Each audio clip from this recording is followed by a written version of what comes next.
Hello दोस्तों, नमस्कार। आप सभी का स्वागत है हमारे channel Hindi GS practice class by Hemlata में। तो आज हम लोग किसकी प्रैक्टिस करेंगे? आज हिंदी की प्रैक्टिस हल करेंगे। टॉप कितना होंगे? 60 प्रश्न हैं, यानी कि 60 प्रश्नों को हम लोग आज प्रैक्टिस सेट करेंगे। बहुत ही इम्पोर्टेंट प्रश्न हैं। यहाँ से प्रश्न 10 नंबर 15 नंबर तो पक्का ही पक्का है, आना है। तो चलिए आज के सेशन को पैराग्राफ पहले देख लीजिए, पैराग्राफ ध्यान से पढ़ लीजिए, फिर उसके बाद हम लोग प्रैक्टिस प्रश्न को हल करेंगे। एक बार अगर पैराग्राफ ध्यान से पढ़ लिया तो दोबारा पढ़ने की कोई आवश्यकता नहीं होती है। ध्यान से पढ़ने के बाद मतलब कि ज़्यादा टाइम भी ना लगाइए और उसको अच्छे से मन में बिठा कर पढ़ लीजिए, तो प्रश्न का उत्तर देने में आसानी होती है। तो पहले पैराग्राफ को देखते हैं, गद्यांश को। तो गद्यांश में कह रहा है, शिक्षा के बैंकिंग अवधारणा, बैंकिंग कॉन्सेप्ट में ज्ञान एक उपहार होता है जो स्वयं को ज्ञानवान समझने वालों के द्वारा उनको दिया जाता है जिन्हें नितांत अज्ञानी मानते हैं। दूसरों को परम अज्ञानी बताना उत्पीड़न की विचारधारा की विशेषता है। वह शिक्षा और ज्ञान को जिज्ञासा की प्रक्रिया नहीं मानती है। शिक्षक अपने छात्रों के समझ स्वयं को एक आवश्यक विलोम के रूप में प्रस्तुत करता है। इन्हें परम अज्ञानी मानकर वह अपने अस्तित्व का औचित्य सिद्ध करता है। छात्र हेगेलीय द्वंद्ववाद में वर्णित दासों की भांति अलगाव के शिकार होने के कारण अपने अज्ञान को शिक्षक के अस्तित्व को औचित्य सिद्ध करने वाला समझते हैं, लेकिन इस फर्क के साथ कि दास को अपनी वास्तविकता को जान लेना कि मालिक का अस्तित्व उसके क्या होता है अस्तित्व पर निर्भर है, लेकिन ये छात्र अपनी इस वास्तविकता को कभी नहीं जान पाते हैं कि वे शिक्षक को शिक्षित करते हैं। किसे करते हैं? शिक्षक को शिक्षित करते हैं। तो अब चलिए प्रश्न पर आते हैं। प्रश्न देखिए, शिक्षक का बैंकिंग अवधारणा शिक्षा को किस रूप में प्रस्तुत करती है? किस रूप में प्रस्तुत करती है? तो ऑप्शन पे चलिए, शिक्षा की प्रक्रिया में केवल आ गया, गलत हो गया। शिक्षा ज्ञान के लेन देन की प्रक्रिया है, बिल्कुल सही बात है। शिक्षा ज्ञान के लेन देन की प्रक्रिया मानी जाती है, तो सेकंड ही ऑप्शन सही है। चलिए आगे देखते हैं, थोड़ा सा स्पीड में भी करेंगे क्योंकि प्रश्न को आज हमने ज़्यादा लेवल बढ़ा दिया है, 60 किया है। गद्यांश के अनुसार छात्र अपनी किस वास्तविकता को नहीं जान पाते हैं? किसे शिक्षक ज्ञानवान है, शिक्षक के ज्ञान का सर्वोपरि है, शिक्षक पूर्णतः शिक्षक नहीं है, वे अज्ञानी है। तो ये तीनों ऑप्शन बिल्कुल सही हैं। शिक्षक ज्ञानवान होता है, शिक्षक में ज्ञान की सर्वोपरि होती है, वे अज्ञानी हैं, यानी कि बालक अज्ञानी होते हैं कि वो शिक्षक अज्ञानी है, इसके बारे में अज्ञानी माने जाते हैं। तो शिक्षक ज्ञानी होता है। अगला सॉरी क्या है, थर्ड ऑप्शन बिल्कुल सही ऑप्शन है। शिक्षक पूर्णतः शिक्षित नहीं है, तो शिक्षक पूर्णतः शिक्षित नहीं है, यही प्रश्न बिल्कुल सही है। अगला प्रश्न है, इस गद्यांश के अनुसार शिक्षक की प्रक्रिया संपन्न होने के लिए अनिवार्य शर्त है। शिक्षक की उपस्थिति होती है, शिक्षक का परम ज्ञानवान होना है, साथ छात्र का परम ज्ञानी होना है, छात्रों को सीखने के लिए उत्सुक होना है। तो क्या है? शिक्षक की उपस्थिति बिल्कुल संपन्न अनिवार्य शर्त होती है। शिक्षक उपस्थित ही नहीं रहेगा तो बच्चा पढ़ेगा कैसे? गद्यांश के अनुसार उत्पीड़न की विचारधारा की विशेषता क्या है? शिक्षा ज्ञान का उपहार है, शिक्षक श्रेष्ठ और छात्र हीन है। शिक्षक को क्या माना गया है? श्रेष्ठ माना गया है। पैराग्राफ को देख लीजिएगा, वहीं से प्रश्न है। शिक्षक को क्या माना गया? श्रेष्ठ, और छात्र को हीन माना गया है, तो सेकंड ही ऑप्शन सही है। अगला प्रश्न है, गद्यांश पर करारा व्यंग्य किया है किसने? ज्ञानवान व्यक्तियों पर उत्पीड़न की दशा में, शिक्षितों की दशा में, शिक्षक और छात्र के मध्य संबंध को। तो फोर्थ ऑप्शन बिल्कुल सही ऑप्शन है। चलिए आगे बढ़ते हैं। जिज्ञासा शब्द से बनने वाला विशेषण क्या है? जिज्ञासी है, जिज्ञासावाल है, जिज्ञासाशील है या जिज्ञासु है? तो क्या होता है? जिज्ञासु होता है। किस शब्द में दो प्रत्ययों का प्रयोग हुआ है? वास्तविकता में इक्ता प्रत्यय है, और वास्तविकता में क्या है? इक्ता प्रत्यय है और तप प्रत्यय, दोनों ही लगा हुआ है। तो वास्तविकता में ही क्या है? दो प्रत्यय लगा हुआ है। प्रस्तुत गद्यांश में नितांत शब्द का अर्थ है केवल, एकांत, बहुत या बिल्कुल। तो बिल्कुल ही सही है, पर बिल्कुल यहाँ पर गलत लिखा है, तो बिल्कुल कैसे होगा? बी रहेगा। और आधा ला का और पूरा ला रहता है। तो शुद्ध वर्तनी की दृष्टि से क्या होता है, बिल्कुल ये सही होगा। अगले प्रश्न पर चलते हैं। उन्हें डॉट करके है, उन्हें अज्ञानी मानकर वह अपने अस्तित्व का औचित्य सिद्ध करता है। रेखांकित शब्द की जगह किस शब्द का प्रयोग किया जा सकता है? प्रामाणिक, प्रतिफलित, अंतर्निहित या प्रतिस्थापना। तो क्या होगा? प्रमाणित होता है, तो पहला ही ऑप्शन बिल्कुल सही है। चलिए आगे बढ़ते हैं। अब देखते हैं, कहानी, कविता, गीतों और नाटकों के माध्यम से बच्चे क्या करते हैं? केवल मूल्यों का अर्जन करते हैं। केवल केवल जहाँ जहाँ आता है उसको तुरंत काटिए, फिर सीधा ऑप्शन पे चलिए। अपनी सांस्कृतिक धरोहर से जुड़ते हैं, तो थर्ड ऑप्शन बिल्कुल सही है। ये शिक्षण के प्रश्न है, 15 प्रश्न इसमें क्या है? शिक्षण के हैं। तो केवल जहाँ देखिए तुरंत काट दीजिएगा। केवल में केवल आंसर ही केवल सही होता है, बाकी ऑप्शन में बिल्कुल भी सही नहीं होता है। केवल तो आएगा ही नहीं, ये तो टैग वर्ड होता है, निगेटिव टैग वर्ड। तो प्राथमिक स्तर पर बच्चों को भाषा सिखाने का सर्वोपरि उद्देश्य है, क्या है? मुहावरे। मुहावरे से क्या मतलब है? लोकोक्तियां। बच्चे को प्राथमिक स्तर में तो इतना समझ ही नहीं आता है। कहानी, कविताओं को दोहराने की कुशलता का विकास, या तेज प्रवाह के साथ पढ़ने की योग्यता का विकास, ये भी गलत होता है। अपनी बात को दूसरों के समक्ष अभिव्यक्त करने की कुशलता का विकास, सही बात है। एक दूसरे से चर्चा पर चर्चा करते हैं, तभी बच्चे आपस में सीखते हैं। बच्चों को खेल कूद के माध्यम से भी सिखाया जाता है। चर्चा करेंगे, कहानी सुनाएंगे, बाहर के वातावरण से जुड़ेंगे, मातृभाषा के वातावरण से जोड़ेंगे, उनको मातृभाषा के उस पे पढ़ाएंगे, तब ज़्यादा बच्चों को समझ में आता है। तो फोर्थ ऑप्शन बिल्कुल सही है। अगला प्रश्न है, लिखना। लिखना एक बेहद जटिल प्रक्रिया है, एक अनिवार्य कुशलता है जिन्हें जल्दी प्राप्त किया जाना चाहिए। एक तरह की बातचीत है, एक अचित यांत्रिक प्रक्रिया है। तो क्या है? लिखना एक तरह की बातचीत है। तो थर्ड ऑप्शन बिल्कुल सही है। कक्षा 1 के बच्चे अपने डॉट डॉट करके एवं प्राप्त बोलचाल की भाषा के अनुभवों को लेकर ही विद्यालय में आते हैं। किसकी? हमने कहा ना, मातृभाषा की वो ही विद्यालय में बच्चे लेकर आते हैं। शुरू में बच्चा प्राइमरी लेवल का है तो कौन सी भाषा लेकर आता है? मातृभाषा का ही प्रयोग लेकर आता है। घर परिवार, पड़ोसी घर परिवार और परिवेश का, घर परिवार दोस्तों का, या तो दोस्त से तो गांव में ही मिलते हैं, पर इसमें घर परिवार और परिवेश में सभी कोई आ जाता है। घर परिवार भी आ जाता है, परिवेश भी आ जाता है, दोस्त यार सब कुछ आ जाते हैं। तो छोटा सा बच्चा केवल खेल कूद का ही दोस्त बनाता है, ना कि उस तरह के कोई दोस्त बनाएगा। तो अगला प्रश्न है, कक्षा 1 और 2 के शुरुआती समय में पढ़ने का प्रारंभ से और किसी के लिए हो सकता है क्या? अर्थ उद्देश्य। तो पहला ही ऑप्शन बिल्कुल सही है। चलिए आगे बढ़ते हैं। इस इनमें से कौन सा प्राथमिक स्तर हिंदी भाषा का शिक्षण का उद्देश्य नहीं है? तो नहीं है पर ध्यान दीजिएगा। संदर्भ के अनुसार लगातार पढ़ने का प्रयास करना, चित्रकारी को स्वयं अभिव्यक्ति का माध्यम बनाना, बच्चों की भाषा और स्कूलों की भाषा में संबंध बनाते हुए उसे विस्तार करना। नहीं है पूछ रहा, सुनी गई बातों को ज्यों का त्यों दोहराना। यही ऑप्शन बिल्कुल गलत होता है। भाषा कौशलों के संबंध में कौन सा कथन सही है? भाषा कौशल के संबंध में अंतः संबंधित होते हैं। भाषा के सभी कौशलों के नए सिरे के से सिखाने की आवश्यकता होती है। और कह रहा है अगला ऑप्शन, भाषा कौशल एक दूसरे से स्वतंत्र होते हैं। भाषा के चारों कौशल एक क्रम में सीखे जाते हैं। तो पहला ही ऑप्शन बिल्कुल सही होगा। भाषा के कौशल अंतः संबंधित होते हैं, तो पहला ऑप्शन बिल्कुल सही है। अगला प्रश्न है, भाषा डॉट डॉट करके है और एक उत्तम साधन है सुनने, बोलने, सोचने का, पढ़ने, लिखने, संप्रेषण करने का। तो बिल्कुल सुबोपली, इसको याद करने लेना, सुबोपली। सुबोपली इसमें सब कुछ आ जाता, सुनना, बोलना, पढ़ना और लिखना। तो सुबोपल याद कर लेना। इसका क्या है? एक ट्रिक है इसको याद करने की, भाषा को याद करने की।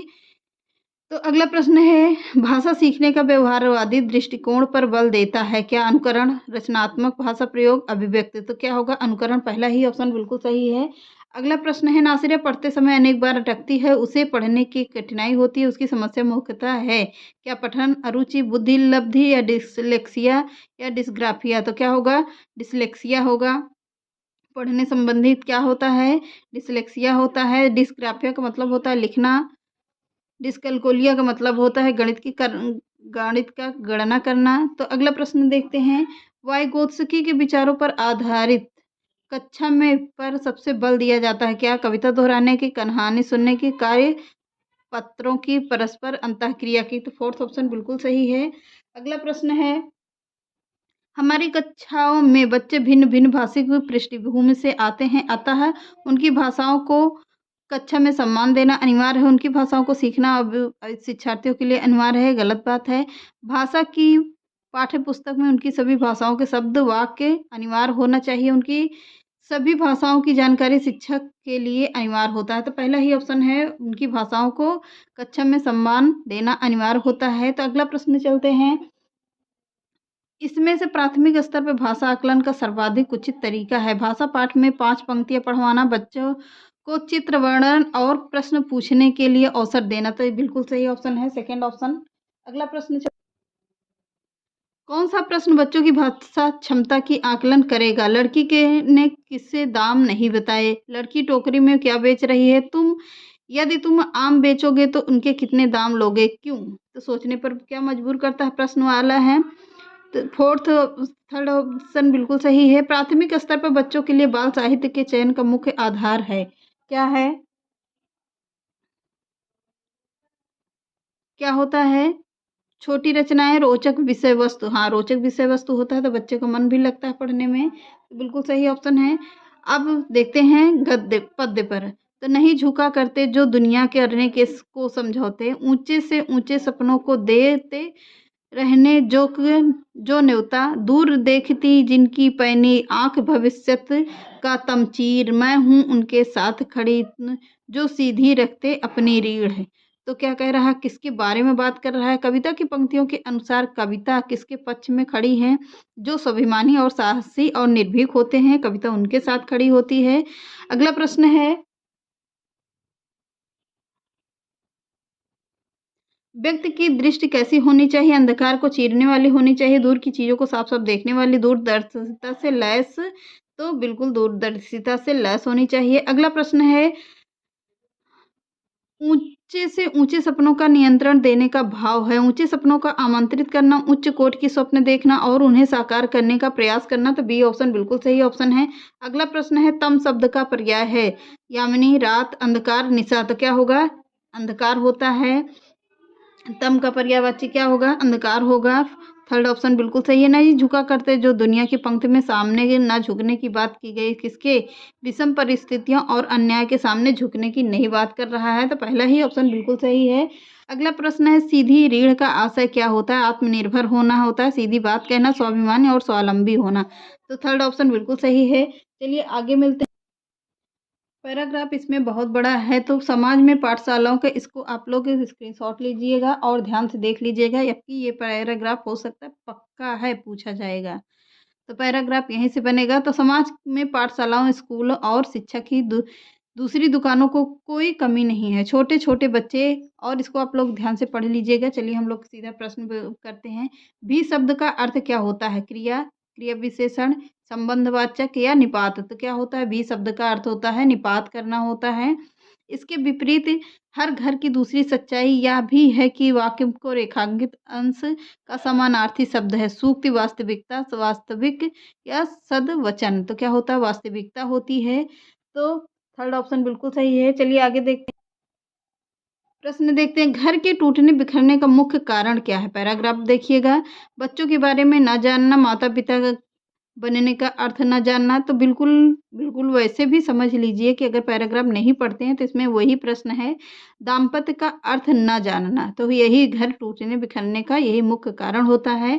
तो थर्ड ऑप्शन बिल्कुल सही है। अगला प्रश्न है, हर घर में किस चीज़ का आग्रह बना हुआ है? बच्चों के स्कूल न भेजने का, बहुत छोटे छोटे स्कूल में पढ़ाने का, बहुत छोटे बच्चों को दुकान भेजने का, बहुत छोटे बच्चे को स्कूल में बिठा कर आने का। तो क्या होता है? हर घर का आग्रह बना हुआ है कि बच्चे स्कूल में बिठाकर आने का है। अगला प्रश्न है, लेखक के लिए लेखक के लिए किसका शिक्षण प्राप्त करना जरूरी है? पति पत्नी बनने का, बच्चों को किसी प्रकार की शिक्षा देने का, अच्छे माता पिता बनने का, छोटे छोटे बच्चों को उच्च विद्यालय में प्रवेश दिलाने का। तो क्या होता है? अच्छे माता पिता बनने का है। अगला प्रश्न है, माता पिता को बच्चों की सही शिक्षा के बारे में क्यों जानना जरूरी है? बच्चों का ज्ञानवान बनाया जा सकता है ताकि बच्चों को उच्च डिग्रियां प्राप्त करवाई जा सके। बिल्कुल गलत बात है ये। ताकि बच्चे स्वयं प्रवेश लेने योग्य हो सके, भी गलत होता है। जिससे बेहतर समाज का निर्माण किया जा सके। तो माता पिता का सही शिक्षा में जानना क्यों जरूरी होता है? तो फोर्थ ऑप्शन बिल्कुल सही ऑप्शन है। अगला प्रश्न है, समाज की सत्ता उसके किसके प्रति सजग नहीं है? अभिभावकों के द्वारा शिक्षा प्राप्त न करने के प्रति, ज्ञानवान समाज न बन पाने के घोर संकट के प्रति, घर बसाने की शिक्षा देने वाले शाला खोलने के प्रति, या माता पिता के पालन पोषण की? तो क्या होता है, घर बसाने की शिक्षा देने वाली शाला खोलने के प्रति। तो थर्ड ऑप्शन बिल्कुल सही है। अगला प्रश्न है, लेखक के अनुसार सबसे पहले क्या जानना जरूरी है? दाम्पत्य की शुरुआत कैसे की जाती है? तो बिल्कुल सही बात है, दाम्पत्य की शुरुआत कैसे की जाती है? तो पहला ही ऑप्शन बिल्कुल सही है। माता पिता शब्द का युग्म है, क्या है? सार्थक निरर्थक शब्द युग्म, सार्थक शब्द युग्म। तो बिल्कुल बिल्कुल सेकंड ऑप्शन बिल्कुल सही है। अगला प्रश्न है, चलिए, पंक्तियां दी गई हैं, कुछ पद्य हैं। यदि विधि अंक प्रबल है, पद पर क्यों देती स्वयं वसुधा निज रतन उगल है? तो बिल्कुल 3 लाइन की है ये, तो आप लोग इसको देखिएगा। यदि विधि अंक प्रबल है, पद पर क्यों देती न स्वयं वसुधा निज रतन उगल है? तो प्रा उपसर्ग से बनने वाले शब्द क्या हैं? प्रत्युत्तर, प्रदेश, उत्तर उपसर्ग पूछ रहा है, प्रत्येक, प्रभाव, प्रदेश। तो क्या बनता है? प्रभाव, प्रत्येक और प्रपत्र बनता है। तो पहले फोर्थ ऑप्शन बिल्कुल सही ऑप्शन है। अगला चलते हैं, कवि ने किसकी महिमा का खंडन किया है? रत्नों का, विधि के विधान का, भाग्यवाद का, वसुधा का? तो किसका किया है? भाग्यवाद का किया है। अगला प्रश्न है, विधि अंक से तात्पर्य है? न्यायवादी, न्याय अंक, विधाता लिखा होना, भाग्य का लिखा होना। तो बिल्कुल सही बात है, फोर्थ ऑप्शन बिल्कुल सही है। कवि ने किसके यदि भाग्य में, कवि के अनुसार यदि भाग्य ही सब कुछ होता तो क्या होता? रत्न स्वयं प्रकाश युक्त हो उठते, रत्न मिल जाते, पैरों के नीचे वसुधा होती, धरती स्वयं रत्न रूपी संपत्ति उगल देती। तो फोर्थ ऑप्शन बिल्कुल सही है। अगला प्रश्न है, तुकबंदी के कारण कौन सा शब्द बदले हुए रूप में प्रयुक्त हुआ है? यहाँ मिसप्रिंट हुआ है। प्रबल, रतन, प्रबल और स्वयं। तो किसके प्रति पूछ रहा है? तो एक मिनट, स्वयं के प्रति पूछ रहा है। किसके प्रति? तो स्वयं के प्रति पूछ रहा है। अगला प्रश्न है, चलिए, इनमें से कौन सा वसुधा का समानार्थी शब्द है? जलधि, वसुंधरा, महीप या वारिधि? तो कौन सा होगा? जलधि होगा, पहला ही ऑप्शन सही है। अगला प्रश्न अब आ गया कहाँ से? शिक्षण से। तो बच्चों की मौखिक भाषा का सतत आकलन करने का सबसे बेहतर तरीका है शब्द पढ़वाना, प्रश्नों के उत्तर पूछना, विभिन्न संदर्भों में बातचीत करना, सुने हुए दोहराने के लिए कहना। तो बिल्कुल सही बात है, थर्ड ऑप्शन बिल्कुल सही है। भाषा में सतत और व्यापक आकलन का उद्देश्य है भाषा वर्तनी की अशुद्ध के बिना लिखने की क्षमता का आकलन, भाषा के व्याकरण का आकलन करना, भाषा के मौखिक और लिखित रूपों के प्रयोग की क्षमता का आकलन। तो थर्ड ऑप्शन बिल्कुल सही ऑप्शन है। अगला प्रश्न है, भाषा कक्षा में विभिन्न दृश्य श्रव्य साधनों के उपयोग का उद्देश्य नहीं है। आधुनिक तकनीक को कक्षा में लाना, सभी प्रकार के बच्चों की आवश्यकताओं का ध्यान रखना, सीखने सिखाने के भी प्रक्रिया को रुचिकर बनाना, विद्यालय प्रमुख के निर्देशों का पालन करना। तो फोर्थ ऑप्शन बिल्कुल गलत बात है, मतलब इस ऑप्शन के अनुसार तीनों सही हैं, थर्ड ऑप्शन फोर्थ बिल्कुल गलत है। पाठ पुस्तक की भाषा है, बच्चों की घर व समुदाय की भाषा से मिलती जुलती होनी चाहिए। तो पहला ही ऑप्शन बिल्कुल सही है। चलिए आगे बढ़ते हैं। प्राथमिक स्तर पर भाषा सीखने से तात्पर्य है भाषा वैज्ञानिक तथ्य स्पष्ट करना, भाषा का व्याकरण सिखाना, उच्चतरीय साहित्य पढ़वाना, भाषा का प्रयोग सिखाना। तो फोर्थ ऑप्शन बिल्कुल सही है। भाषा, घर की भाषा और विद्यालय में पढ़ाई जाने वाली भाषा सदैव टकराहट से गुजरती है, सदैव सम्मान होनी चाहिए, समान हो सकती है। तो बिल्कुल सही बात है, थर्ड ऑप्शन। प्राथमिक स्तर पर हिंदी भाषा शिक्षण के लिए सबसे अधिक महत्वपूर्ण है। भाषा प्रयोग के अवसर, पाठ्यपुस्तक, उच्चतरीय तकनीकी यंत्र, व्याकरणिक नियमों का स्मरण। तो क्या होता है, 5 साल का बच्चा कौन सा व्याकरण सीख लेता है? कुछ नहीं समझ पाता, उससे तो केवल भाषा प्रयोग के अवसर ही होता है। तो पहला ही ऑप्शन सही है। हिंदी प्रयोग के विभिन्न रूपों को जानने के लिए सर्वाधिक उपयोगी साधन हो सकता है। तो क्या हो सकता है? बाल साहित्य का विविध प्रयोग, शिक्षण की विधियों का संपूर्ण ज्ञान, सुंदर ढंग से छपी पुस्तकें, उच्च स्तरीय लेखन सामग्री, तो पहला ही ऑप्शन बिल्कुल होता है। बाल साहित्य का विविध उपयोग, पहला ही ऑप्शन सही है। कक्षा 1 और 2 के बच्चों के लिए आप किस तरह की कहानी का चयन करेंगे? जो बहुत छोटी हों, जिसमें बहुत सारे पात्र हों, जिसमें 2 ही पात्र हों, जिसमें शब्दों, वाक्यों और घटनाओं के वर्णन की शैलियाँ हों, चित्रात्मक हों। तो फोर्थ ऑप्शन बिल्कुल सही है। चलिए अगला प्रश्न देख लेते हैं। प्राथमिक स्तर पर भाषा शिक्षण की प्राथमिकता होनी चाहिए। आगे का ऑप्शन देखते हैं। केवल आ गया तो बिल्कुल गलत, केवल कट जाता है। कविता की कहानी के द्वारा केवल यहाँ भी आ गया, गलत है। बच्चों की रचनात्मक और मौलिकता को पोषित करना, बिल्कुल थर्ड ऑप्शन बिल्कुल सही है। अगला प्रश्न है, पढ़ने का प्रारंभ वर्णमाला से होना चाहिए, कहानियों के से होना चाहिए, कविताओं के होना चाहिए, अर्थपूर्ण सामग्री से होना चाहिए। तो फोर्थ ऑप्शन बिल्कुल सही है। भाषा के बारे में कौन सा कथन उचित है? भाषा अनिवार्यता लिखित रूप होती है। भाषा एक नियमबद्ध व्यवस्था है। भाषा व्याकरणिक का अनुसरण करती है। भाषा और बोली में कभी कभी कोई भी संभव नहीं होता है। तो पहला सेकंड ऑप्शन बिल्कुल सही है। अगला प्रश्न देखते हैं। 18 एक मिनट। प्राथमिक कक्षाओं में रोल प्ले भूमिका निर्वाह का उद्देश्य होना चाहिए। बच्चों के अभिनय को सिखाना, एक पद्धति के रूप में इसका प्रयोग करना, विभिन्न संदर्भों में भाषा प्रयोग के अवसर प्रदान करना। तो बिल्कुल सही बात है। रोल प्ले का मतलब होता है बच्चों का अभिनय सिखाना। तो पहला ही ऑप्शन बिल्कुल सही है। एक मिनट थोड़ा सा।